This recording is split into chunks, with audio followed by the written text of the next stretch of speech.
मनसा पश्यन्ति यं योगिनो पंगुं लंघयते गिरिं यत्कृपातमहं वन्दे परमानन्दमाधवम्। एकं शास्त्रं देवकी पुत्रगीतम् एको देवो देवकी पुत्र एव एको मन्त्रः तस्य नामानि यानि कर्माप्येकं तस्य देवस्य सेवा। श्री गोपाल कृष्ण महाराज की जय, श्री दत्तात्रेय महाराज की जय, श्री चक्रपाणि प्रभु महाराज की जय, श्री गोविंद प्रभु महाराज की जय, सर्वज्ञ श्री चक्रधार स्वामी की जय। आज से हम प्रतिवर्ष की भांति जो वार्षिक महोत्सव मनाते हैं, तो इस बार हम 38वां वार्षिक महोत्सव मनाने जा रहे हैं। आज के बाद प्रतिदिन कथा होती रहेगी। उस कथा का आज पहला दिन है और चरित्र भी ऐसा आ रहा है। भगवान श्री चक्रधर स्वामी जी ने जीवों के उद्धार का व्यसन स्वीकारा है। कौना कौनी व्यसन एक जीव उद्धरी जति हेच व्यसन। किसी को पान खाने का व्यसन होता है, किसी को तंबाकू खाने का, किसी को शराब पीने का। ऐसे विविध प्रकार के व्यसनें हम लोगों को होती है, परंतु वो बर्बादी वाली होती है।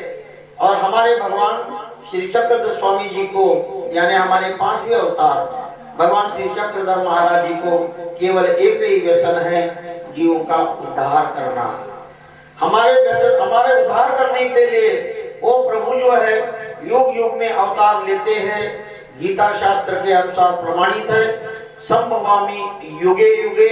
वो परमात्मा युग युग में अवतार लेता है और उस प्रमाण को लेते हुए इस कलयुग में भी हमारे परमेश्वर के अवतार जो है श्री कृष्ण अवतार के रूप में हो चुके हैं। उन्होंने जो लीलाएं की है वो 3 भागों में विभाजित आती है। एकांक भाग, पूर्वार्ध और उत्तरार्ध, ऐसे उसके 3 विभाग माने जाते हैं। तो ये जो चरित्र चल रहा है ये पूर्वार्ध का चरित्र है। भगवान श्री चक्रधर स्वामी का निवास भिंगार नामक गांव में था। तो उस गांव में जब भगवान आए हुए हैं तो एक ऐसा प्रेमी भक्त था कि जिसके मन के अंदर इच्छा थी, अनंत जन्मों के जो संस्कार थे उसके वो जग चुके थे। और जीवात्मा जो अनंत जन्मों के अंदर जो भक्ति करता है, वो भक्ति जो होती है वो उसकी हर प्रतिदिन आगे बढ़ती जाती है, वो संस्कार आगे बढ़ते जाते हैं। हम कई बार ऐसे देखते हैं कि बच्चों के अंदर जो संस्कार होते हैं वो हम लोगों के बीच में नहीं होते। हम कहते हैं हमारी इतनी उम्र हो चुकी है, हमारे अंदर वो संस्कार क्यों नहीं आते? उसका कारण है कि उन जीवों ने पूर्व जन्म में अपना जन्म उस परमात्मा को दिया हुआ है। ऐसे अनंत जन्म हम परमेश्वर को दिए हुए हैं और उस दिए हुए जन्म में से आज जो जन्म है उसमें हमें कुछ होश आई है, कुछ ज्ञान मिला है कि हम किस जन्म में आए, हमें क्या करना है, हमारा किस प्रकार से हमारा उद्धार होगा। तो ऐसा एक भाग्यशाली जीव उस भिंगार नामक गांव में परमेश्वर का निवास है। वहां पर वो भाग्यशाली जीव क्या भगवान की सेवा के लिए क्या करता है, क्या उसके पिछले संस्कार बोलते हैं, अब इस चरित्र के अंदर आज हम देखेंगे। उस चरित्र का जो हेडिंग है उसको दिया हुआ है भाई देव के बेरों को स्वीकार करना। भाई देव नामक भक्त जो था उसके बेर का उस परमात्मा ने कैसे स्वीकार किया, कैसे भाव का स्वीकार किया। भगवान गीता में भी बात बोलते हैं कि हे अर्जुन, ये यथा माम प्रपद्यन्ते ताम तथैव भजाम्यहम्, जो जिस भावना से मेरी भक्ति करता है, जितनी जितनी उसकी भावना होती है, जितनी जितनी उसकी श्रद्धा होती है, उसको मैं स्वयं स्वीकार करता हूँ। तो हमने अपने भाव को आगे बढ़ाने की कोशिश करनी है इन चरित्रों को सुनते हुए। तो भगवान का निवास भिंगार में है। प्रातः काल का पूजा हो जाने के बाद भगवान प्रतिदिन किसी न किसी स्थान पर निरंतर करने के लिए चले जाते थे। भगवान कभी एक जगह नहीं बैठे, एक गांव से दूसरे गांव गए। जाने का उद्देश्य भगवान का यही था कि प्रत्येक जीव को ज्ञान मिले, प्रत्येक जीव उस परमेश्वर के प्राप्ति का अधिकारी बने। नहीं तो उस परमात्मा को क्या जरूरत है, पैदल चलते रहे। एक वस्त्र सिर पर, एक वस्त्र अपने कमर पर बांधकर, हाथ में भिक्षा का पात्र लेकर भिक्षा मांगते रहे। राज के पुत्र थे, राजपुत्र थे, वो विशाल देव राजा के पुत्र थे। उनको क्या जरूरत थी भिक्षा मांगने की। और हम जीवों को शिक्षा देने के लिए भगवान कहते यद्यदाचरति श्रेष्ठ तत्तदेवे जना सयत् प्रमाणम कुरुते लोकस्तदनुवर्तते। भगवान कहते इस दुनिया का नियम है, जैसा बड़ा आचरण करेंगे वैसे ही छोटा आचरण करेंगे। तो इस कलयुग के अंदर विशेष तौर पर हम लोगों की एक जिम्मेदारी बनती है कि जैसा हम आचरण करेंगे, जैसे हम उठेंगे, बैठेंगे, चलेंगे, वैसे ही संस्कार हमारे बच्चों पर भी पढ़ते हैं और पढ़ते रहेंगे। तो इसलिए भगवान कहते हैं खुद करके दिखाया।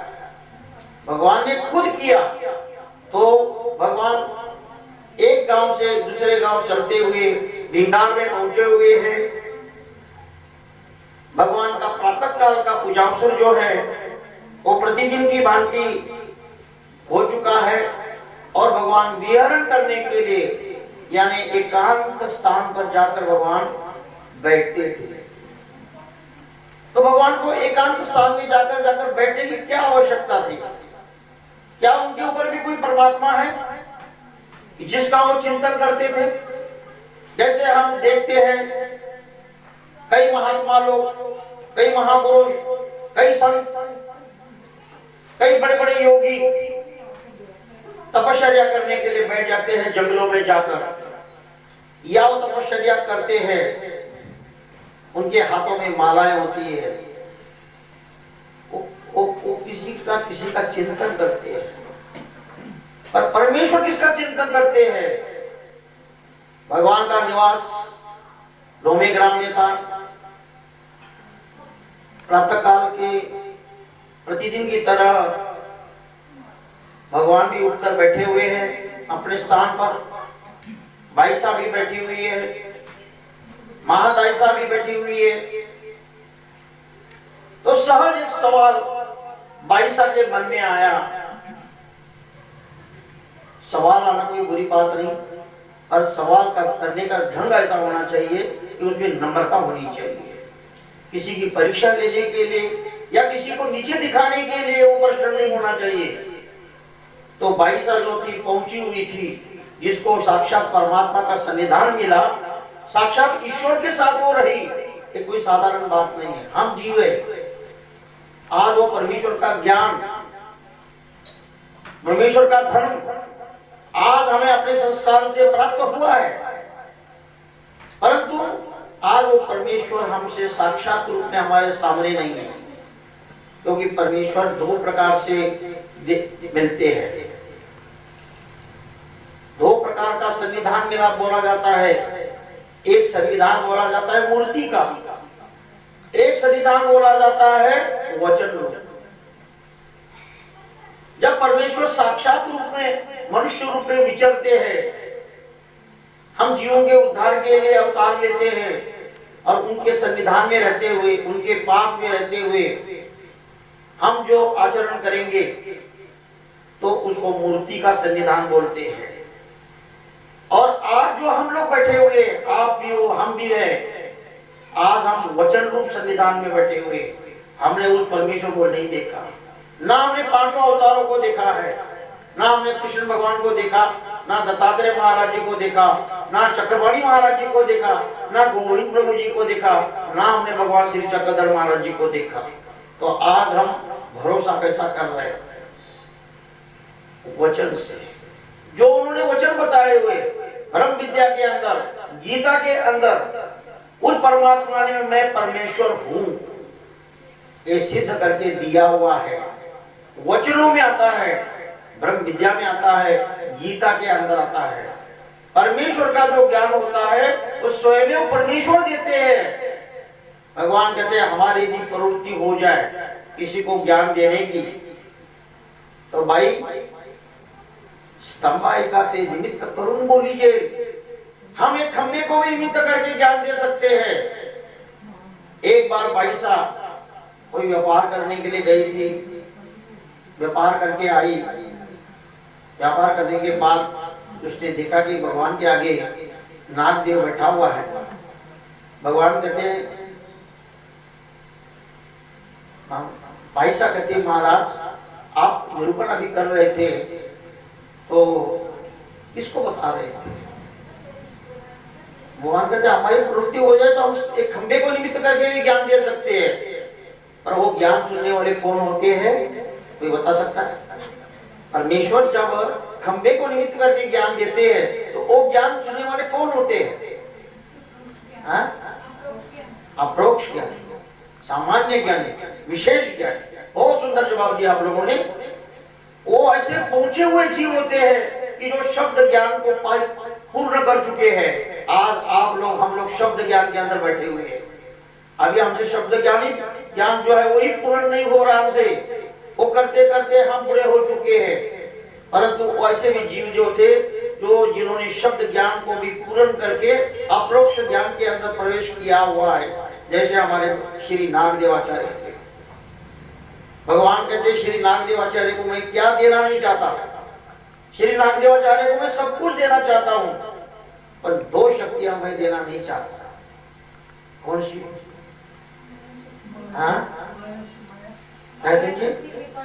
माया और कृपा। क्या सुंदर जवाब है, बड़ा प्रसन्न होता है मन। भगवान कहते हम तुम जीवों को सब देना, नागदेव को देना चाहते हैं, पर एक दो चीजें मैं देना नहीं चाहता, एक माया और एक कृपा। माया वो शक्ति है कि जो सारी देवी देवताओं के ऊपर शक्ति है। कर्मभूमि, अष्टोदेवनी, अंतराल, स्वर्ग, कैलाश, वैकुंठ, क्षीराब्द, भैरव, विश्व और फिर माया। इतने स्थान पार करने के बाद वो परमेश्वर आता है। और वो माया जो है परमेश्वर की, भगवान कहते हैं इतनी शक्तिशाली है कि वो सब सृष्टि के व्यापार को चला रही है। दिन रात, रात दिन, एक सृष्टि, दो सृष्टियां, अनंत युग सारे चल रहे हो, उसके सब अधीन है। मया अध्यक्षेण प्रकृति सूर्यते सचराचर।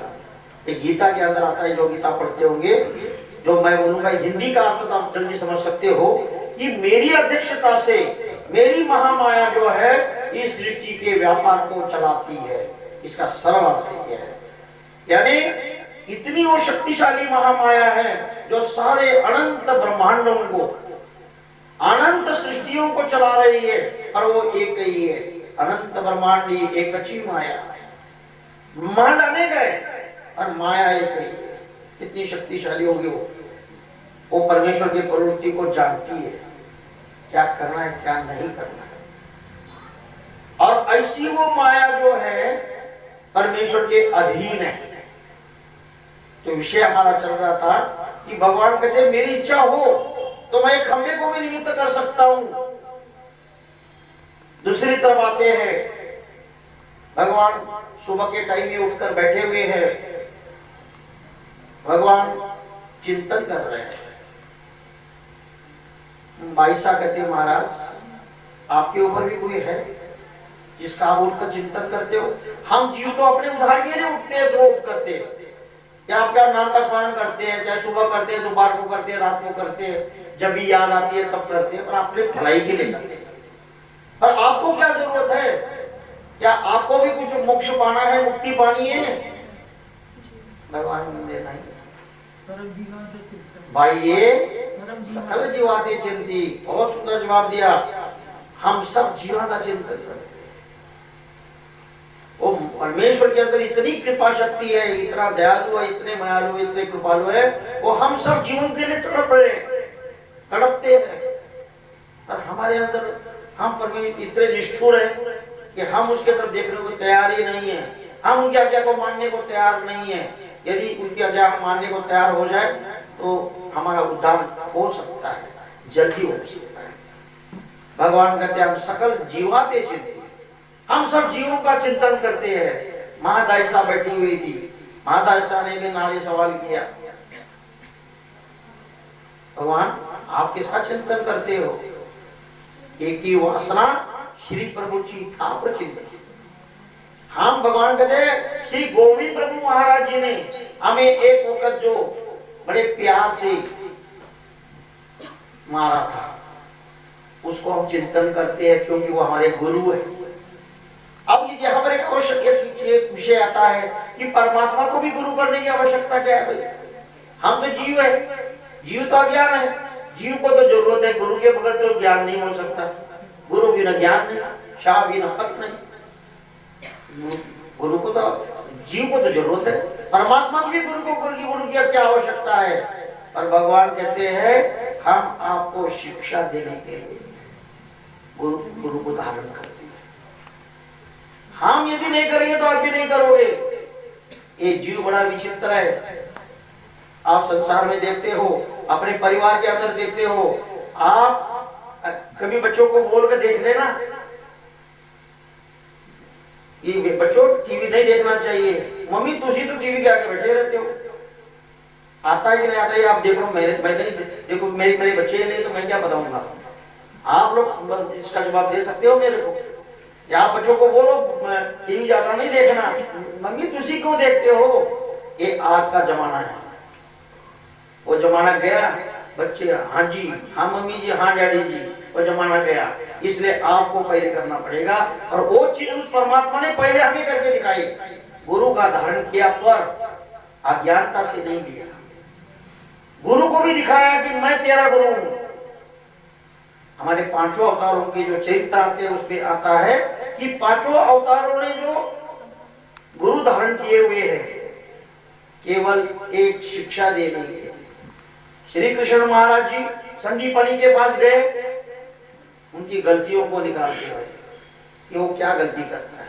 भगवान बताते थे गुरु जी ये आपकी गलती है। श्री दत्तात्रेय महाराज जी ने 24 गुरु धारण किए, इसके लिए ज्ञान देने के लिए। कहते कोई भी अच्छी चीज हो तो ले लो, अपना धर्म कायम रखते हुए किसी अच्छी चीज को लेना कोई बुरी बात नहीं, पर धर्म का सिद्धांत जो है, धर्म के जो वचन है वो कभी भंग नहीं होनी चाहिए। नहीं तो दूसरे का आचार लेते लेते अपना ही धर्म भंग खत्म कर दो, ऐसा भी नहीं करना। ये भी ज्ञान। श्री चक्रपाणी महाराज जी ने भी श्री दत्तात्रेय महाराज जी को निमित्त किया, पर केवल ज्ञान देने के लिए, हमको शिक्षा देने के लिए। गोविंद प्रभु महाराज जी ने भी गुरु धारण किए, पर शिक्षा देने के लिए। उनके गुरु बोलते थे। जब भगवान श्री गोविंद प्रभु महाराज जी जाते थे लकड़ियां टोकने के लिए, लाने के लिए, तो भगवान की जो लकड़ी की जो बोझ होता था वो आकाश मार्ग से चलता था, और गोविंद प्रभु बाबा जी नीचे से चलते थे। लकड़ियां जब तोड़ा करते थे गोविंद प्रभु महाराज जी, तो खाली उंगली चलाते थे ऐसे। तुम भी करके दिखाओ। हम कहे भगवान ने ऐसे ऐसे किया, आप भी करो। कई कहते तुम्हारे कृष्ण भगवान जी ने ये किया वो किया। हम कहते जो कृष्ण भगवान जी ने किया दिखाओ जरा करके, फिर पता लगेगा तुम्हें कि तुम कौन हो। खाली बराबरी मत करो, देखो पहले तुम उसकी बराबरी कर सकते हो। तो गुरु को भी बोलना पड़ा, गुरु माता को, कि आज के बाद इस गोविंद को यानी गोविंद प्रभु बाबा को कोई भी अपनी सेवा नहीं बतानी, ये तो मेरा उद्धार करने के लिए आए हैं। वही बात भगवान श्री चक्रधर स्वामी जी की है। श्री चक्रधर महाराज जी ने गोविंद गुरु बाबा जी को निमित्त किया, परंतु आप लोगों को ज्ञान है कि दो प्रकार का ज्ञान होता है, एक पर एक अवर। पर ज्ञान जो होता है वो श्रेष्ठ ज्ञान जो होता है, उसमें पर ज्ञान पर उसके होते हैं, और अवर ज्ञान उसको बोलते जो देवता संबंधित होता है उसको अवर ज्ञान बोलते हैं। तो वो दोनों जो ज्ञान है, उन दोनों ज्ञान को देखते हुए हम यदि देखें तो गोविंद प्रभु महाराज जी ने केवल पर शक्ति का ही स्वीकार किया हो, अवर शक्ति को तो स्वीकार ही नहीं। ये चक्रधर महाराज जी ने कहां से ली गई वो, जब उनके पास है ही नहीं वो चीज, वो ली कैसे? वो है ही है, परमेश्वर है, स्वयंभू है, इसलिए उनको देने की जरूरत नहीं है, केवल एक निमित्त मात्र बनाना था। जब श्री चक्रधर महाराज जी गुजरात से बड़ौद नगरी से चले गए, रुद्रपुर में जो बाजार था, तो उस बाजार के अंदर गोविंद प्रभु बाबा जी लीला कर रहे थे।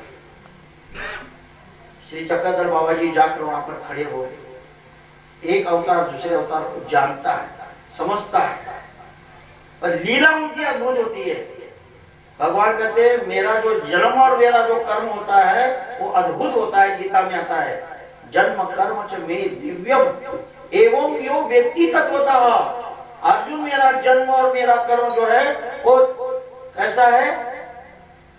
अद्वितीय है, साधारण नहीं है। साधारण लोग मेरे को बोलते हैं कि भगवान कृष्ण ने मक्खन चुराया, भगवान ने दूध चुराया, भगवान ने एक किया, भगवान ने वो किया।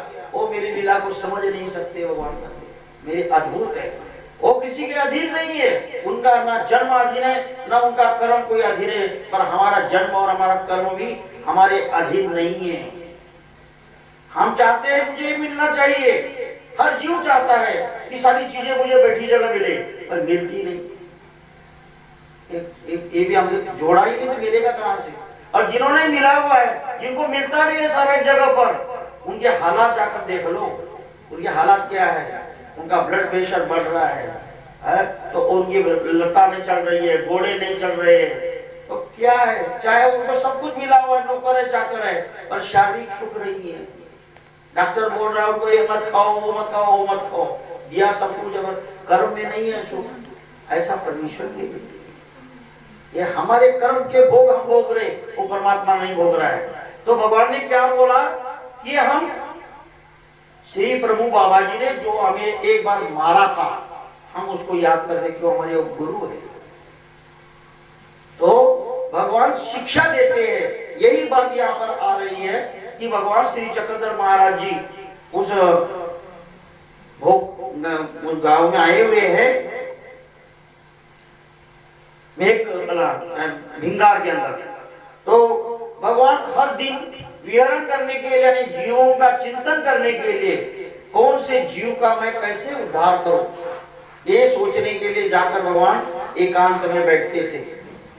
जैसा एक व्यापारी होता है, मैंने कई जीवों को देखा है, नाम नहीं लेना चाहता, कई लोगों को उस नाम से ही चिढ़ आ जाएगी, परंतु हमने किसी की निंदा नहीं करनी, हमने केवल उनकी बातों को देखना है। एक भगत ऐसे थे, मैंने आंखों से देखे हुए, वो बैठे होते थे, तो उन्होंने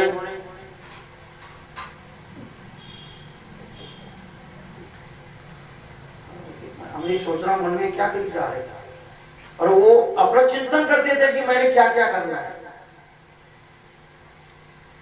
एक हर एक का तरीका है। व्यापारी होते हैं, व्यापारी भी कई बार अपने आप में मस्त होकर बैठा रहता है, सोचता रहता है मैंने व्यापार कैसे करना है, किससे माल मंगवाना है, किससे क्या लेना है, किससे क्या देना है। तो परमेश्वर दुनियादारी का नहीं सोचते, जीवों के लिए सोचते कि जीवों का उद्धार मैं कैसे करूं। तो भगवान एकांत में बैठकर विहरण करने के लिए गए हुए थे। भिंगार शहर का ये चरित्र है। किसी दिन वे नारायण के मंदिर में चले जाते, कभी महालक्ष्मी के मंदिर में चले जाते।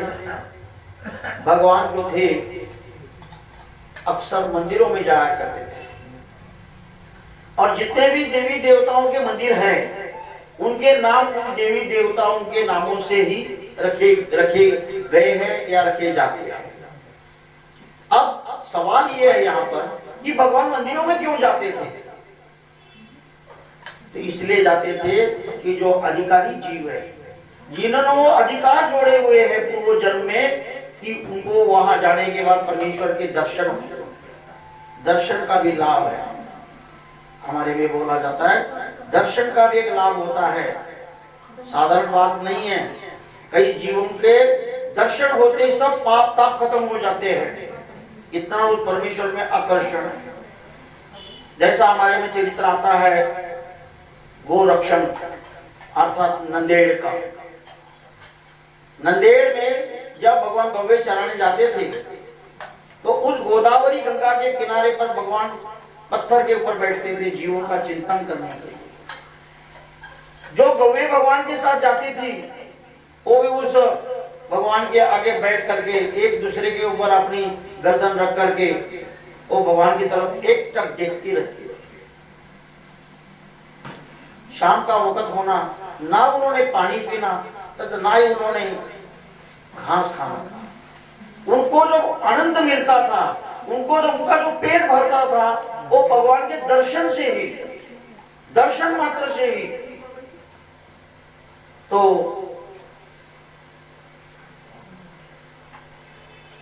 जब वो भगवान आते थे वापस, तो गौवे भी भगवान के पीछे पीछे आते रहे।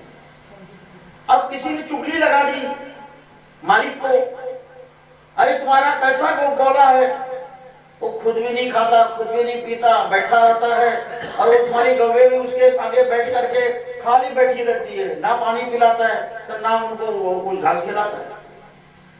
अब मन में तो आएगा ही, ये जीव बड़ा विचित्र है।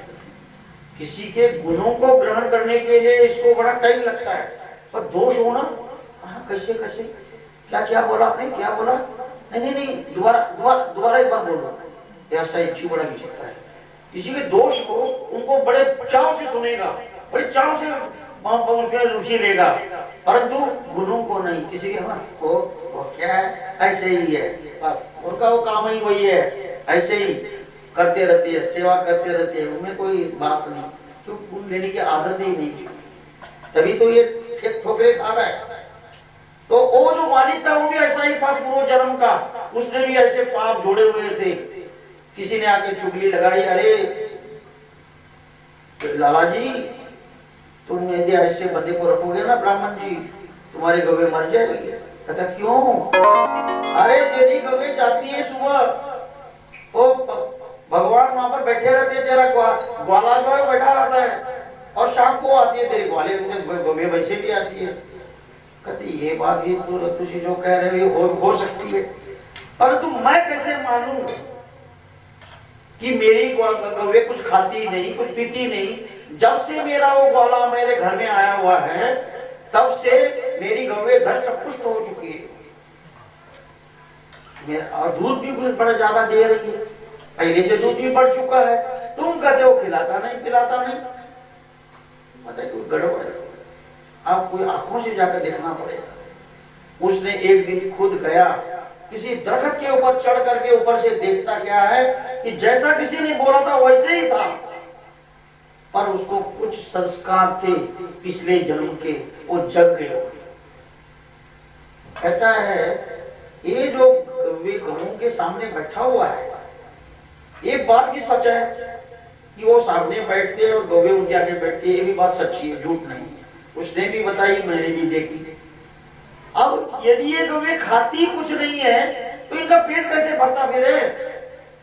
हो ना हो, ये जो बैठा हुआ है एक श्री कृष्ण ही हो, ये परमेश्वर ही हो, तो ये लीला कोई जीव नहीं कर सकता।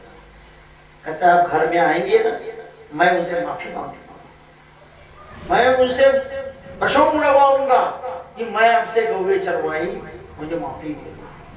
पर भगवान आए ही नहीं। हमने लेने की बात उसमें लेनी है, चरित्र बहुत लंबा है, उसमें लेना यह है कि भगवान के केवल दर्शन मात्र से ही उनके पेट भरते थे। तो साक्षात परमेश्वर का सन्निधान ही मिल जाए, सेवा मिल जाए, तो उस जीव को क्या मिलेगा? आज्ञा का पालन करे परमेश्वर के जीवों यदि जो वचनों का, तो क्या कुछ मिलेगा तो वो परमात्मा ही जानता है। तो यहाँ पर क्या है कि भगवान अक्सर मंदिरों में जाते थे। तो भगवान पहले नारायण के मंदिर में चले गए, कभी महालक्ष्मी का मंदिर था उसमें चले जाते, कभी एक मीरा मंदिर में विराजमान होते। क्योंकि जितने भी देवी देवताओं के मंदिरों के नाम है महाराष्ट्र के अंदर, सारी देवी देवताओं के नामों पर निर्भर है। हमारे भगवान ने वो समय नहीं बेकार गवाया। भगवान यदि मंदिरों में अपना समय गवाते बनाने में, तो हम लोगों को परमेश्वर ने ज्ञान कुछ नहीं देना था। भगवान को हमारे जीवों का उद्धार करवाना था, थोड़े दिनों में अनंत जीवों का उद्धार करना था। इसलिए भगवान उसी जगह पे जाते थे और अधिकारी जीवों को वहां पर खींच लेते थे। तो किसी दिन पार्वती सोमनाथ मंदिर के आसन पर बैठ जाते, कभी गणेश के पास आसनस्थ होते, कभी भिंगार मूर्ति के पास आसन पर विराजमान हो जाते। उधर भाई देव बालक भी प्रातः काल के समय जागते। जो एक भाई देव नाम का एक भक्त था, बहुत छोटा था, उसके माता पिताजी ने भगवान के श्री चरणों में उसको छोड़ दिया था। किसी जीव को किसी मार्ग में दिया जाता है या चला जाता है, एक उसके अनंत जन्मों की पहली कमाई होती है, एक कोई साधारण बात नहीं। तो उसके माता पिताजी ने उसको दे दिया मां भगवान जी को कि भगवान जी आप इसको संभालो। छोटा था। भगवान की पूजा को देखकर वे अपने कपड़े पहनते और भगवान के साथ ही वहां से बाहर चले जाते। जब भगवान का प्रातः काल का पूजा होता था तो उसने उठना, कपड़े पहनने, भगवान के साथ ही चल पड़ना। उधर भाई देव इधर उधर घूमने के लिए चले जाते।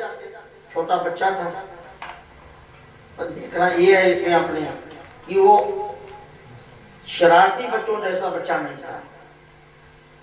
शरारती बच्चा नहीं था वो, उसको ईश्वर के संविधान का बच्चा था।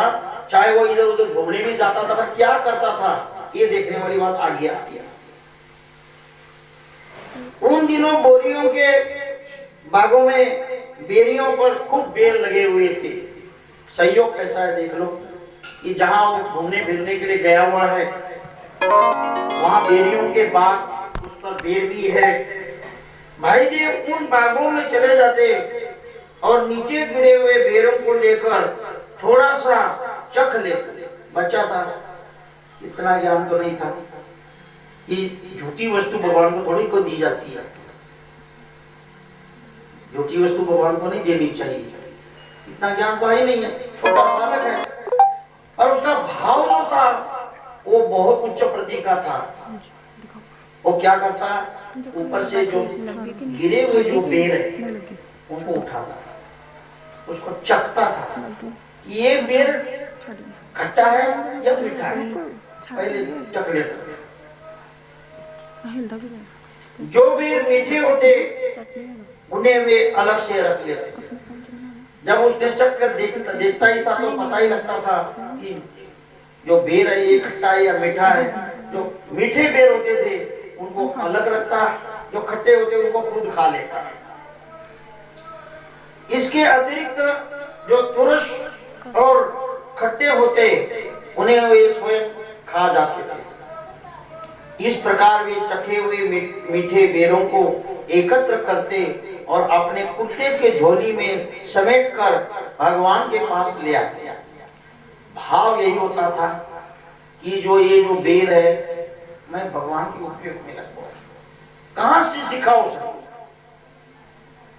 चाहे ज्ञान तो नहीं है कि मैं मेरी वस्तु जो है वो मेरे परमेश्वर के उपयोग में जाए, मेरी वस्तु परमार्थ के उपयोग में जाए, स्थान प्रसाद भिक्षुक वासनिकों के उपयोग में जाए। सीखा तो कहीं भी नहीं था, कोई पाठ तो नहीं पढ़ा था, किसी स्कूल में तो नहीं गया था, परंतु पिछले संस्कार जो है उससे करवा रहे थे। तो क्या उसके संस्कार को बोलते हैं कई भाई ये बेर जो है मैंने भगवान के लिए दिया। वो सारे बेर इकट्ठे करके वो ले आता और उन्हें समर्पित करते हुए कहता, हे भगवान जी, इन्हें आप स्वीकार करो। देखो कितना ज्ञान है पिछले जन्म का, कि देना है प्रार्थना करके देना है, नम्रता से देना है। नहीं तो एक आधा बच्चा ये भी दे सकता था, लो हो सकता है, जब ज्ञान नहीं होता ऐसे भी होता है। लो जैसे माँ बच्चे को बोलती, बेटा जरा गिलास लिया, बच्चा लाएगा, खा करके सामने रखती है। ज्ञान नहीं, संस्कार भी ऐसे विचित्र है, परंतु उसके संस्कार कितने जागृत है। लाकर पैरों को भगवान के आगे रखता और प्रार्थना करता, हे प्रभु आप इसका स्वीकार करें। एक बात आप लोग जो भगवान को भोग लगाते हो, ये हमने खाना चाहिए कि नहीं खाना चाहिए? नंबर 1। नंबर 2, जो भगत लोग भोग लगा देते हैं उसको खाना चाहिए कि नहीं खाना चाहिए, या भक्तों ने खाना चाहिए कि नहीं चाहिए? मैं कहा ये प्रश्न बड़ा जटिल है। उसका कारण है कि हम लोगों को जब ये ज्ञान ही नहीं है, खाली हम भगवान के दरबार में आ रहे जा रहे, कथा सुनते जा रहे, नाम लेकर कई साल हो चुके, जब हम भगवान के आगे भोग लगाते हैं तो क्या बोलना चाहिए? मैं जिसको बोलूंगा उसने जवाब देना है, बीच में किसी ने नहीं बोलना, बीच में किसी ने बोलना, क्योंकि मैंने देखना होता है कि जो जिनको ज्ञान नहीं है उनको देना, जिनको ज्ञान है वो तो उनका तो पक्का हो ही जाएगा। तो प्रोमिला जी जवाब देंगे कि जब हम भगवान को भोग लगाते हैं तो हम भगवान को क्या बोलते हैं और क्या बोलकर क्या समझकर भोग लगाना चाहिए।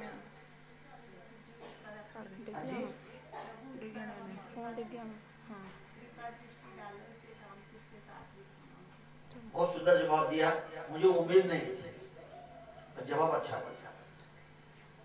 एक मराठी के अंदर आरती आती है, कृपा दृष्टीने अवलोकोनी उच्चिष्ट आपुला प्रसाद देऊनी दाखवितो उपहार करावो आरोगना स्वीकार नमो पंच अवतार करावो आरोगना स्वीकार। भगवान को एक बोलना चाहिए जब भी भोग लगाना, चाहे रोटी है, पानी है, लस्सी है, दूध है, फल है, वस्त्र है, महाराज अपनी कृपा दृष्टि डालकर इस अन्न को पवित्र बनाओ। यदि आप ऐसा समझकर बोलकर ज्ञान होते हुए भोग लगाते हो तब तो भोग खाने में मजा है, नहीं तो हो चाहे महात्मा भी हो तभी मैं कहता हूं उसका रोटी नहीं खानी चाहिए। तो उन्होंने किया तो क्या किया, चाहे महात्मा भी मेरे जैसा, रखा भगवान के आगे पानी छोड़ा, तो हो गया, भोग लग गया।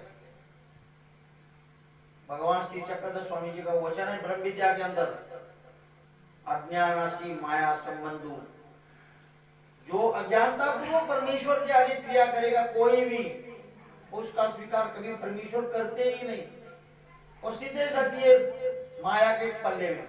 और क्या पाया, इतने कष्ट भी लिए, नामदान भी लिया हुआ है, आप आगे बढ़ना भी चाहते हैं, अपना उद्धार भी करना चाहते हो, और आप अपना जन्म बेकार गवा रहे हो, भोग भी लगा रहे हो, वो भी अज्ञानता का, फल भी दिखा रहे हो, वो भी अज्ञानता के।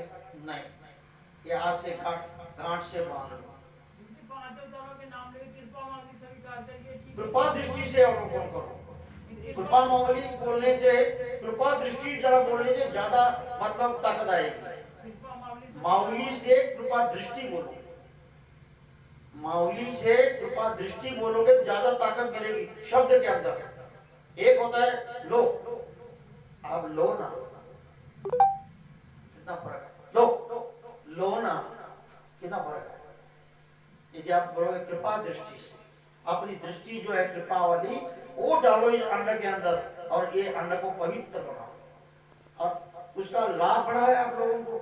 अब हम लोगों को हमारे घर के ही रिश्तेदार है, अपने परिवार के लोग हैं, कब किसी के मन में आपके बारे में मेरे बारे में पाप आएगा ना, ये आप कहने से याद रखना। और यदि आपने ऐसा बोला ना है, ऐसा दूध भी पी लिया, पानी भी पी लिया, या अन्न भी खा लिया, दही भी खा लिया, दूध भी पी लिया, आपके ऊपर गलत असर भी हो सकता है। मैं जमुनानगर में जाया करता था, तो अभी उस वक्त हंसराज जी ने नामदान नहीं लिया था, उन्हें संन्यास नहीं लिया, बहुत पुरानी बात। तो वो एक काम करते थे दर्जी का, उनके दुकान पर एक माता और उसकी लड़की आकर बैठी थी, इनसे वो कपड़े सिलाया करते। और लड़की जो थी उसको उसकी ही सहेली ने दूध के अंदर कुछ चीज डाल करके उसको पिला। अब वो अंदर डाल दी, उसका उद्देश्य ये था उसके सहेली का कि ये नंबर इसने अच्छे नहीं लेने चाहिए, फेल होनी चाहिए।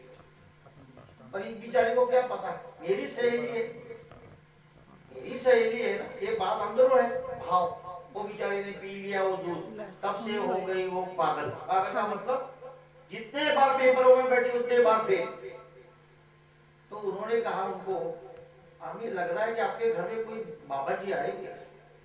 हाँ जी, हमारे गुरु जी आए। कहते हम मिल सकते हैं उनसे? मैंने कहा जरूर मिलते। कहते आए, हमारे पास बैठे, सारी बात बताई। मैंने उस लड़की को बोला, मैंने कहा तुम किसको मानती है? चलो जी, उसने जो जिसको मानती थी वो बोल दिया, क्योंकि कई ऐसे शब्द होते हैं कि जो इसमें बोलने नहीं चाहिए, कि किसी ने सुनकर के किसी के मन को धक्का पहुंचता है। तो मैंने कहा चाहे तू जिसको भी मानती होगी, मेरे को लेना देना कोई ना उससे। मेरा सवाल यही है और मेरा कहना यही है कि यदि आप भगवान श्री कृष्ण को तू मानेगी, उनका पाठ करेगी, उनको अर्पण करके भोजन किया करेगी, तो तू आने वाले पेपरों में तू पास होगा, ये गारंटी है हमारे। और नामदान भी लेना पड़ेगा, ये भी गारंटी है, उसके बगैर काम नहीं। अब क्या न करती, 5 बार पेपरों में फेल हो गई। हाँ जी, उसने संकल्प पा दिया मेरे आगे, गुरु जी आज लो संकल्प, ये मैं पास हो गई तो मैं आकर के आपसे नामदान लूंगी और आज से कृष्ण की भक्ति करूंगी, चाहे मैं किसी की करती थी, आज से बात बंद। और सच्चाई मानता आप लोगों ने मान जाना कि आने वाले पेपरों में वो पास हो, नाम उसने नामदान भी लिया और बहुत कट्टर थी अपने धर्म में। मतलब ये क्या है, ये है कि अपना बचाओ, पहले अपने बचाओ रखो। आप मत समझ लो कि दुनिया मेरी है और भरोसा किसी के ऊपर करने का आजकल जमाना नहीं है, किसी के ऊपर भरोसा मत करो, पहले भगवान से अर्पण करो। मीरा ने जहर को भगवान को अर्पण किया, बोलते हो, समझते हो, पढ़ते भी हो और आचरण में कुछ नहीं करते हो। मीरा को जहर का प्याला दिया गया और मीरा ने वो प्याला भगवान के आगे रखा और भगवान को ये बोला कि प्रभु अपनी कृपा दृष्टि डालो और मुझे अपना प्रसाद दो। अब जब भगवान की कृपा दृष्टि उस जहर के ऊपर भी पड़ेगी तो जहर का मदद हो ही जाएगा, ये आपका बचाव हो जाएगा। ये सच्चाई बता रहा हूँ। और मेरे को किसी महात्मा जी ने बोला था हाथ देख करके कि आपको जहर पिलाया गया एक बार आपकी जिंदगी में। मैंने कहा हो सकता है, मैं ना नहीं कह सकता, पर मेरे ऊपर कोई असर नहीं आ सकता। कहते जहर को दिया गया, अब हम किससे बचे? उस बात से, उस मंत्र से बचे कि जो खाना था ईश्वर से अर्पण करके खाना ही नहीं, चाहे कोई भी देवे, जो पानी देवे महाराज अर्पण, रोटी दो भगवान के अर्पण, लस्सी दो, चाय दो, जो दो ईश्वर के अर्पण, अगर बगैर नहीं पीना। आप भी ऐसा करना शुरू करो, आपका भी बचाव हो जाएगा। सड़कों में लिखा होता है बचाव में ही बचाव, इसलिए लिखा है कि पागल है जो लिखने वाले। पे बड़े बड़े अक्षरों में लिख रहे हैं बचाओ में बचाओ है, और जो पागल जो मेरे जैसे गाड़ियां चलाने वाले जब उन शब्दों को पढ़ते ही नहीं है तो नुकसान तो उनका होना है, उन सड़क जो बनाने वालों का कोई नुकसान नहीं। वही हमारी बात है कि हमें ज्ञान होकर भी हम कथा में सुन करके भी यदि उसका प्रयोग में नहीं लाते तो हमारा नुकसान है। इतलाया करो, जो भी पानी पीते हो तो एक दो बात, इसमें कई बातें होती है। एक आपके परिवार का भी लाभ होता है, जो बनाते हो रोटी पानी उसका परिवार को भी लाभ है, आपको भी लाभ है, और एक परमेश्वर को वो चीज दिखाने का भी आपको पुण्य मिलता है। तो कितनी बात है, इसमें आपका नुकसान क्या हो, आपका भी संरक्षण हो गया और भगवान को भी दिखाया गया, सारा कुछ हो गया उसमें। तो वो जो भाई देव था उसका भाव अंदर से कह रहा था कि मैंने एक भगवान को अर्पण करना है, और क्या बोलता है भगवान जी इन्हें आप स्वीकार करें। भगवान कहते जो भी श्रद्धा के साथ मुझे कोई दिखाता है अर्जुन मैं उसका स्वीकार करता हूं। श्रद्धावान लभते ज्ञानम, श्रद्धावान को ज्ञान की प्राप्ति होती है। तो श्रद्धा ही नहीं तो ज्ञान कहां से मिलेगा? भाव तो रखना पड़ेगा अपने मन में। मैं आपके लिए चुन चुन कर मीठे बेर लाया हूं, और बोलता गया है महाराज मैं आपके लिए बेर लाया हूं। भगवान ने उनमें से एक दो खा लिए और बाकी सारे बेर भाई साहब के हाथों में दे दिए। अब भगवान उसको बोल सकते थे उस वक्त, अरे भाई देव तूने तो सारे बेर मुझे झूठे खिला रहा है, तेरे को अकल है, तू पागल है, बोल सकते थे। और भगवान आप लोगों को हम लोगों को शिक्षा दे रहे, किसी की गलती हो तो उसको उसी वक्त मत टोको, उसी वक्त मत टोको और बाद में। अब कई बार आप लोगों को हम बोलते हैं, अब काफी आप लोगों में पहले से बच्चा हो चुका है, मतलब बदलाव आया हुआ है कि आप लोग जैसे कोई पानी मांगते थे, मुझे जरा पता नहीं पानी ले आना, पानी गिलास पूरा भर के लाना है, सारा पानी रसोई से लेकर हमारे पास आने तक सारा पानी जमीन पे गिरता है। ये तरीका नहीं है, ये पानी देने का तरीका नहीं है। पानी थोड़ा कम होना चाहिए, गिरना नहीं चाहिए, उनके पट्टी को पाँव नहीं लगना चाहिए, उनको पाँव नहीं लगना चाहिए। थालियां रखनी है आराम से रखनी चाहिए, थालियों की आवाज तक नहीं आनी चाहिए। और अब भी मेरे को सुनने में आता है, अब भी इतना होने के बावजूद भी थालियां ऐसे रखते हैं, वो कहते फटाफट निपटाओ काम को, हमने हर दर दर दर दर दर थालियां, उसमें एक प्रकार का अविधि दोष लगता है। आप कोई कुत्ते को रोटी थोड़ी पा रहे हो। अब पंजाब का रिवाज है, जो रिवाज चल रहा है कि वो जो रोटी देते हैं वो ऐसी देते हैं आप लोग, और जो लेने वाला ऐसे हाथ से लेते हैं, ये रिवाज है देश का, इसमें हमारा कोई लेना देना नहीं है। परंतु रोटी कभी भी थाली में फेंकनी नहीं चाहिए, कभी नहीं फेंकना थाली में। हाँ यदि हाथ में लेता तो वो तो कोई बात नहीं, पर जब देनी है, जिनको पता है कि हाथ में नहीं, हम तो कभी थाली हाथ में लेते नहीं, आपने देखा होगा हम लोग कभी हाथ में रोटी नहीं लेते, क्योंकि हमें इधर के रिवाज का हमारे पर कोई असर नहीं, हमने हाथ में नहीं लिया, हम कहते थाली में रखो। तो थाली में रखने को आराम से रखना चाहिए, क्योंकि उसमें एक प्रकार का आदर होना चाहिए, निरादर नहीं होना चाहिए। रोटी फेंकने का मतलब निरादर है, जो करता है वो करने दो, हमें क्या लेना देना उससे। आपको ज्ञान सीखना है, आपने अपना भला करना है, तो आज से थाली आराम से रखो, कौलियां आराम से रखो, गिलास आराम से रखो, और बार बार घूमते रहो। बार बार आप लोगों को बोलना पड़ता है, हमारे भक्तानी जी इनको थाली दो, भक्तानी जी इनको रोटी दो, भक्तानी जी इसकी पूरी खत्म हो गई, इनकी सब्जी खत्म हो गई। ये तरीका नहीं है रोटी खिलाने का। आप लोग महाराष्ट्र गए हुए हो, कैसे रोटी खिलाते, सीखने वाली बात है उन लोगों की, घूमते रहते ऐसे, बार बार बार बार थोड़ी थोड़ी रोटी देंगे। हम लोगों को लगता है हमारे पंजाब का रिवाज है इकट्ठी रोटी देनी है, एक दो रोटियां रखनी, वो नहीं रखेंगे कभी।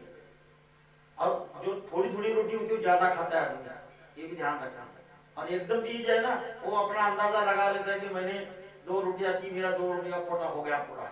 और थोड़ी थोड़ी खिलाई, जब पता ही नहीं लगता उसको कितनी खाई, सच्चाई कहते हैं हम आपको, या पंजाब में तो हम रोटी कम खाते हैं, उधर जाते हो तो ज्यादा खाते हैं, कारण वो देते हैं थोड़ी थोड़ी। तो रोटी बार बार देखना चाहिए, विधि है ये। अविधियां हम जोड़ लेते हैं, वो मैं आपको सूचना दे रहा हूँ कि अविधियां ना जोड़ा करो। आप सेवा करते हो, भोग करते हो, कोई शक की बात नहीं है। हाँ जी, सेवा में कोई कमी नहीं आप लोगों की। और आपके सेवा के ऊपर ही तो मैं इतना बड़ा कार्यक्रम लेता हूँ, नहीं तो मैं कार्यक्रम नहीं लेने वाला। क्योंकि जब बर्तन पड़े उसको मांझे को मिनटों मिनटों में तो वहां पर बर्तन जाते हैं, चाय के बर्तन है, रोटी के है, परंतु आप लोग सेवा करते हो, सेवा को समझते हो। तो यहाँ पर एक बात आती है कि भगवान ने कहा भाई साहब को कि भाई इसने अभी बेर लाए हुए, जो हमने खाने थे वो खा लिए, बाकी के बेर आप अपने उपयोग में लाओ। बाईसा ने उन्हें देखकर कहा भगवान ये बेर कैसे है। अब बाईसा जो थी, हमारे में बोला जाता है प्रेम के अधिकारी थी, उसको प्रेम जोड़ा हुआ था उसमें। परंतु जरूरी नहीं होता कि जिन जीवों में प्रेम का अधिकार हो या ऐसा, उन जीवों में पूर्णता ही हो, कमियां भी हो सकती है। अब बाईसा इतनी प्रेम के अधिकारी थी, पर बाईसा को इतना एक ज्ञान नहीं था। प्रेम था, कई जीवों में परमेश्वर में इतना प्यार होता है, इतना प्यार होता है, कुछ हो ही ना। हाँ जी, वो कई अन्य धर्म के लोग है ना, वो लोग तो भगवान की मूर्ति को चूमते हैं, भगवान की जो मूर्ति है उसको चूम लेंगे। हाँ जी, और हमारे भी कई ऐसे भगत है, हमारे भी ऐसे कई भगत है जिन लोगों को ज्ञान नहीं होता, नए नए होते, वो विशेषों को भी चूमते हैं। अब क्या, भगवान को चूमने वाली चीज है, वो कितनी पवित्र चीज है, उसको अपना झूठा मोह भगवान को लगाना। भक्ति करनी है, और अंधश्रद्धा की भक्ति नहीं चाहिए, ज्ञान पूर्वक भक्ति होनी चाहिए। आप लोगों को मैंने कितने बार बोला है, मेरे को टाइम भी ऐसे ही मिलता है, बार बार मिलता ही नहीं, 6 महीने बाद साल बाद टाइम मिलता है। आप लोगों को मैंने बोला है विशेष को हाथ लगाकर मत्थे को मत लगाया नहीं। आज सुनेंगे, 2 दिन बाद, 4 दिन बाद, 8 दिन बाद, वही कम शुरू।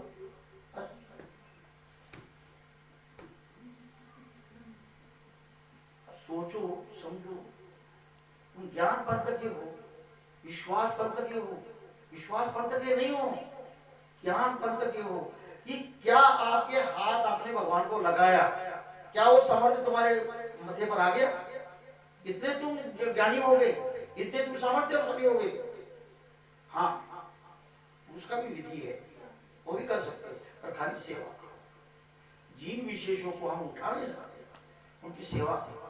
और भगवान को महाराज आपके श्री चरणों की मुझे सेवा दो, तरीका है, तरीके ना वो भी किया जा सकता है।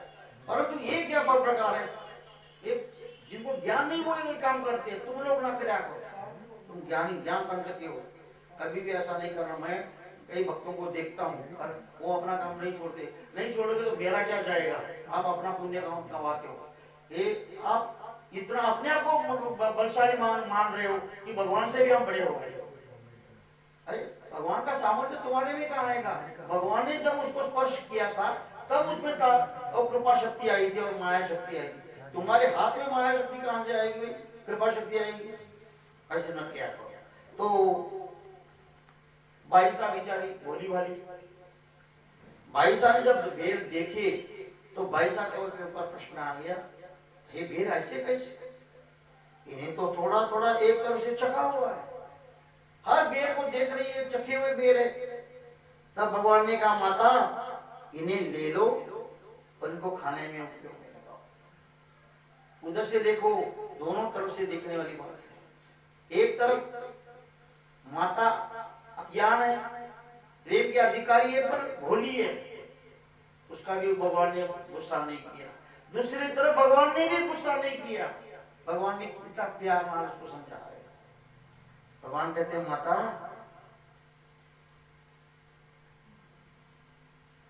भगवान हाथों में ले लिए, भगवान कहते हैं एक तरफ से चखा हुआ है ना, कोई बात नहीं, माता इन्हें ले लो, इनका खाने में उपयोग लो। बाईसा ने उन बेरों को देखकर फिर कहा, भगवान ये ऐसे क्यों है?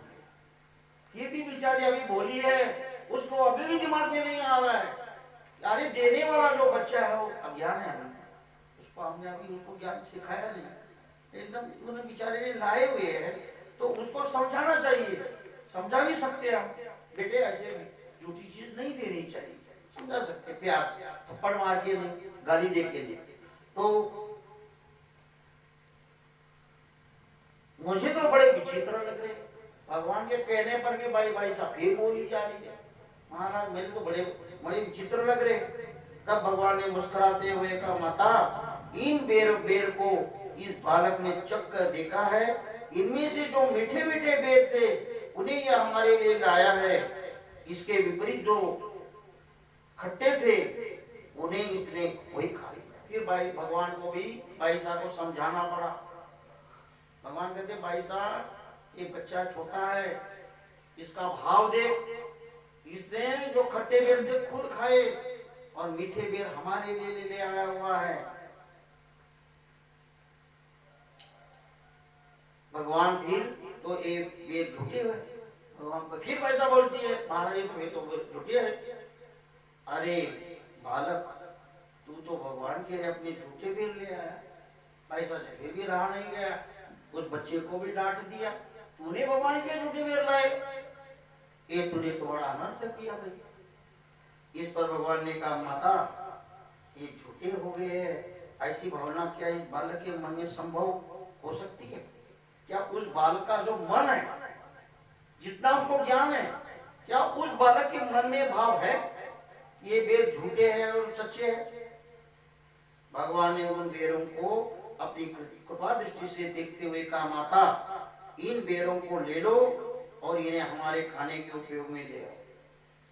कोई बात, इसको धो लो और हमारे उपयोग में ले आओ।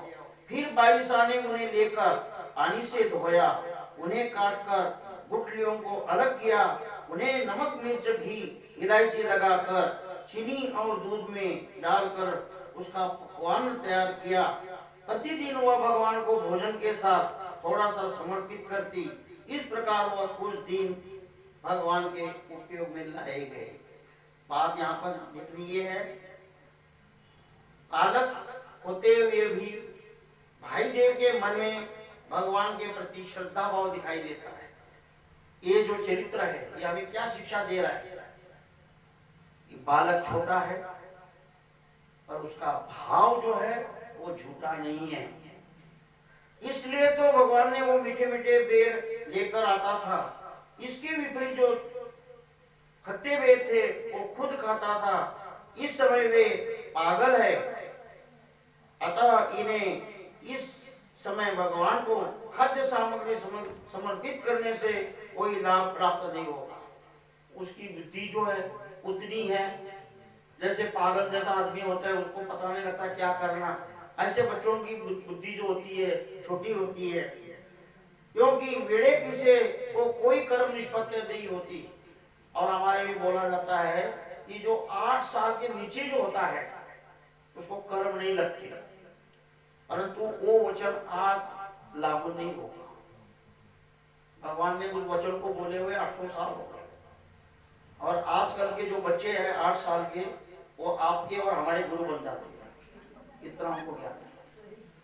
भगवान ने बोला कि बच्चे जो 8 साल तक जो बच्चे होते बड़े अज्ञान होते हैं, पर आजकल के बच्चे 8 साल के बच्चे अज्ञान नहीं रहे, वो तो हमें सिखाएंगे हाँ क्या करना और क्या नहीं करना। तो इसलिए वो 8 साल आप घटा दो, 8 साल मत रखो, अब आ जाओ 4 साल और 5 साल की उम्र ही। हाँ 4 साल तक बच्चा अभी कुछ नहीं पता लगता, उसके ऊपर के बच्चे को आजकल सब पता है कैसे करना और क्या करना। तो भगवान कहते हैं कि कोई नहीं, ये बालक है, जब वे भगवान के पास रहकर स्वस्थ हो जाएंगे तो फिर उन्हें क्रिया का अधिकार प्राप्त होगा। जैसे जैसे वो बच्चा भगवान के सन्निधान में रहेगा, धीरे धीरे उसकी जो बुद्धि है, उसके जो संस्कार है, उसमें जो कमियां हैं सब खत्म हो जाएगी। साधारण बात मत समझना, एक लाइन पढ़ता हूँ और एक भाव बात आपको मैं बता देता हूँ। इस समय श्रद्धा भाव का संस्कार तो बढ़ेगा ही, जैसा उसका भाव है श्रद्धा है वो बढ़ेगी बढ़ेगी, चाहे वो बच्चा है, श्रद्धा वो बढ़ेगा। ये तो मानसिक क्रिया है, ये मन की कल्पना की क्रिया है। एक बात आपको बोलना चाहता हूं मैं, भगवान ने, हमारे ज्ञानियों ने बोला है, केली क्रिया वाया नौचे। जो भी जीव इस धर्म की, परमेश्वर धर्म की क्रिया, कोई भी क्रिया, पानी पिलाना है, रोटी खिलाना है, हाँ जी, दंडोते डालनी है, पूजा करनी है, हाँ जी, चाहे वो विधि पूर्वक नहीं करेगा, क्योंकि आपको तो पता ही है, मैं जब पूजा करता हूँ ये बातें करता रहता हूँ, ये तो आप लोगों को पता ही है। तो क्या मेरे को पूजा का पूरा फल मिलेगा? कभी नहीं मिलेगा। परंतु बेकार जाना में 100 में से भगवान जी मुझे 5 नंबर तो दे देंगे ही, 10 तो देंगे ही, केवल क्रिया वाया। और जितना हम ध्यान रखेंगे उस क्रिया की तरफ, पूजा की तरफ पूजा करेंगे, दंडोतों की तरफ ध्यान रखेंगे, हाँ जी, सेवा करते समय सेवा की तरफ ध्यान रखेंगे, ज्ञान पूर्वक करेंगे, तो उसका जो अधिकार है, उससे मिलने वाला जो पुण्य वो बहुत ज्यादा होगा। ये आपने देखना है। तो जो भी काम करना है, जितना हो सकता है उतना थोड़ा होश में करना है, होश गंवाना नहीं, ज्ञान पूर्वक करना है। तो एक मेरे पास, वैसे तो 10 मिनट ज्यादा हो चुके हैं, एक सूचना आई थी मेरे को हमारे ऋतु से कि पूजा अवसर हमें समझाया करो।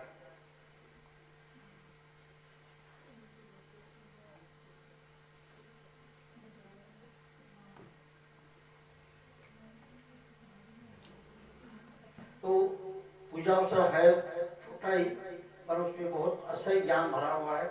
जैसे अभी मैंने आप लोगों को लीला चरित्र में से एक चरित्र बताया, अभी सिर्फ एक ही चरित्र पूरा हुआ है, 1 घंटा हमारा बीत चुका है, क्योंकि हमें सीखना है, खाली चरित्रों को नहीं पढ़ना, कुछ ज्ञान लेना है। तो ऐसे ही ये भगवान के 3 मतलब पूजा अवसर भगवान को हुआ करते थे। एक प्रातः काल का, दूसरा कौन सा था? मध्याह्न काल का, तीसरा कौन सा था? सायंकाल। बहुत सुंदर जवाब दे दिया आपने। प्रातः काल का, दोपहर का और सायंकाल का। तो अब ये जो पूजा अवसर अभी हमें समझना है, ये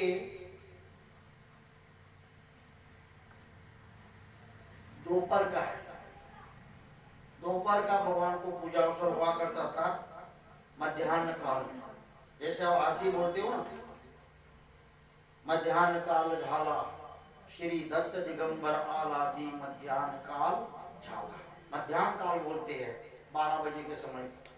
तो ये मध्याह्न काल का पूजा अवसर है।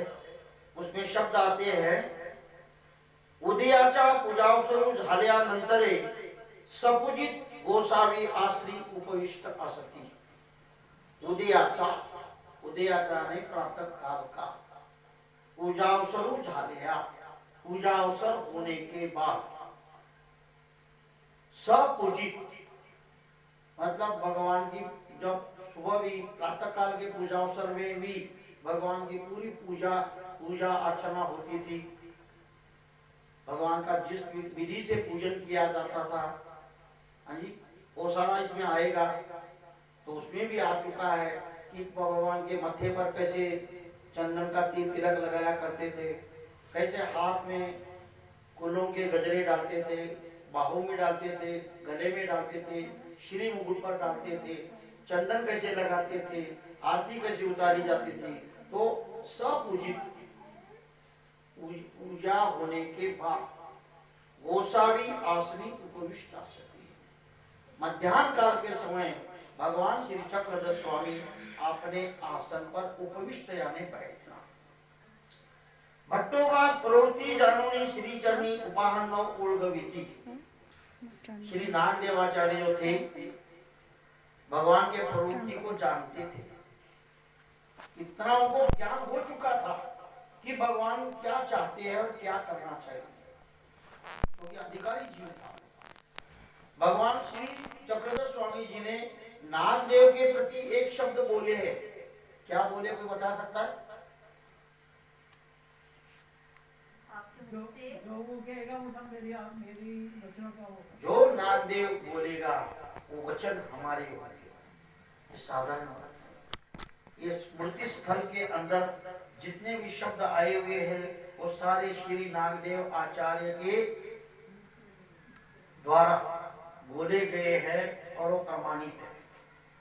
क्योंकि एक बार का प्रसंग मैंने बताता रह गया, डोमेग्राम में भगवान का अवसर हुआ, मतलब भगवान ने बैठे थे आसन, भगवान ने निरूपण वगैरह किया। निरूपण करने के बाद बाईसा आ गई। अब बाईसा व्यापार में मस्त रहती थी, उसको व्यापार में ज्यादा प्रेम था। प्रेम की बात होती है। कई लोगों में ज्ञान कमी होता है, प्रेम ज्यादा होता है, और कई जीवों में ज्ञान ज्यादा होता है, प्रेम कम होता है। ज्ञान तो बहुत है पर प्रेम है नहीं। तो ज्ञान के साथ प्रेम का होना भी आवश्यकता है। खाली ज्ञान की कोई का ज्ञान उदार नहीं करेगा। जिसका ज्ञान होगा, जैसे मेरे को थोड़ा बहुत ज्ञान है तो मेरा उदार हो जाएगा, ये मत मैं बोलना नहीं। मेरे को भी उपाय करना पड़ेगा अपना उद्धार करने के लिए। तो ज्ञान के साथ प्रेम भी होना चाहिए, और प्रेम जो होता है वो दिखाई देता है क्रिया के द्वारा, किसका कितना प्रेम है। आप लोग आते हो यहाँ, झाड़ू मारते हो, बर्तन मारते हो, सफाइयां करते हो, आप कोई नौकर लगे हो? मंदिर के नौकर हो या मेरे नौकर हो? नहीं, आपका भाव है, आपकी श्रद्धा है, आपका प्रेम है कि ये सेवा मेरे ईश्वर की है। ये मंदिर, जैसे लोग बोलते हैं ना प्यार से कभी कभी, ये मंदिर हमारा है, हमारे भगत लोग बोलते हैं। मैं भी उस बात को सुनता हूँ, अंदर से प्रसन्न होता हूँ, ऊपर से भी प्रसन्न होता हूँ। कहते हो मंदिर हमारा है, मैंने कहा ठीक है, और आप आपका हमारा है तो ऐसा ही प्रेम भी रखो और ऐसी श्रद्धा भी रखो आपका। तो आप जो करते हो अपना समझ के करते हो, और करते भी रहना चाहिए कि मेरे ईश्वर का ये मंदिर में गुरु जी का नहीं, ये हमारा है। कई बार आप लोग देखते हो, बोलते तो कम हो वैसे, पर कभी कभी छोटा मोटा काम गड़बड़ कर ही जाते हो थोड़ी बहुत। पहले तो लोग बोलते थे मेरे को आकर, गुरु जी जाला लगा हुआ है। मैं कहा कोई नहीं भगत, पता नहीं गुरु जी ये इधर पड़ा हुआ है, कोई बात नहीं, उठा। क्या करने का ढंग है, समझाने का ढंग है, आज्ञा ले लो, आज्ञा लेकर।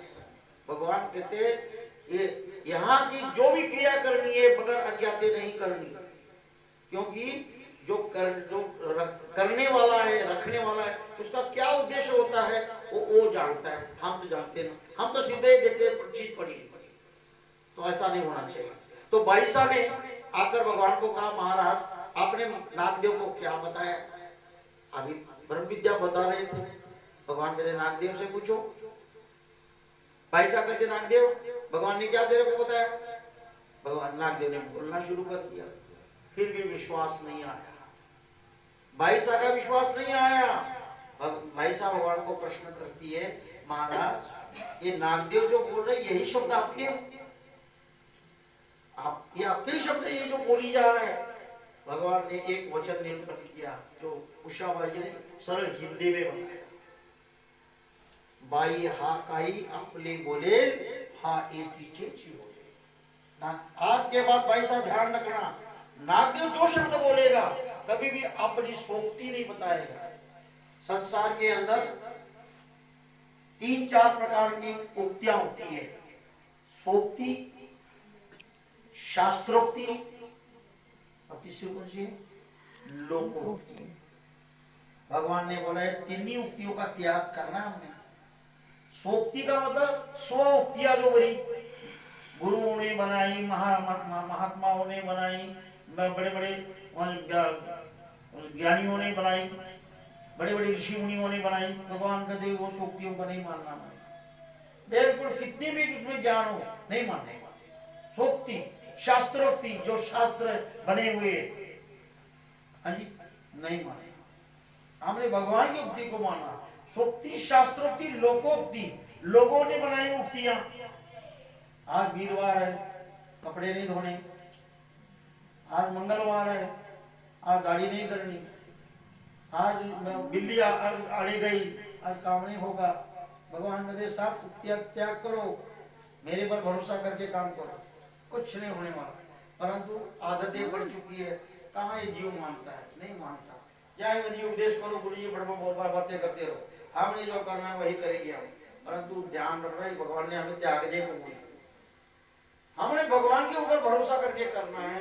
तो हाँ तो ठीक है, 12वें वार देखते हुए शुक्रवार बातों में आता है, जरूर गुरु जी शुक्रवार को करते तो कोई बुरी बात नहीं। चलो शुक्रवार दत्तात्रेय महाराज जी का वार है, ये बोलना कोई बुरी बात नहीं। पर हम ये नहीं करेंगे, हम उसका नहीं करेंगे, उससे बजाय परंतु जरूरत है भी, टाइम भी है तो करना कोई बुरी बात नहीं। तो भगवान ने बताया कि नागदेव जो बोल रहे हैं मेरे वचन है, याद रखना। तो नागदेव भगवान के प्रवृत्ति को जानता था। भट्टोवास प्रवृत्ति जानोनी श्री चरणी उपहार न ओळगवीची, भगवान के पांव में जुतियां नागदेव लाकर रखता था। ये होता है सेवा भाव, ये होते हैं संस्कार। और साक्षात परमेश्वर से क्या कि नागदेव जानता था, केवल बोलने की भी जरूरत नहीं पड़ती थी कि मेरे जुतियां लाकर रखो। गोसावी रायांगनी उबेठा कती, भगवान अपने बेड़े के अंदर, रायांगन शब्द का अर्थ है बेड़ा, पेड़ा, बेड़े में खड़े होते थे। भट्टोवास अंगी टोपरे सर से घेवनी केती, आप नागदेव को पता होता था कि भगवान ने आप कहीं बाहर जाना है तो भगवान के जो शरीर के अंदर डालने वाला जो मतलब कुर्ता होता है उसको अंगी, टोपरे यानी सिर पे रखने वाली टोपी, सरी से घेवनी केती, साथ में लेकर आता था कि आप भगवान इसको पहनेंगे और बाहर जाएंगे। तो आज की कथा, सुबह की कथा यही हम समाप्त करते हैं।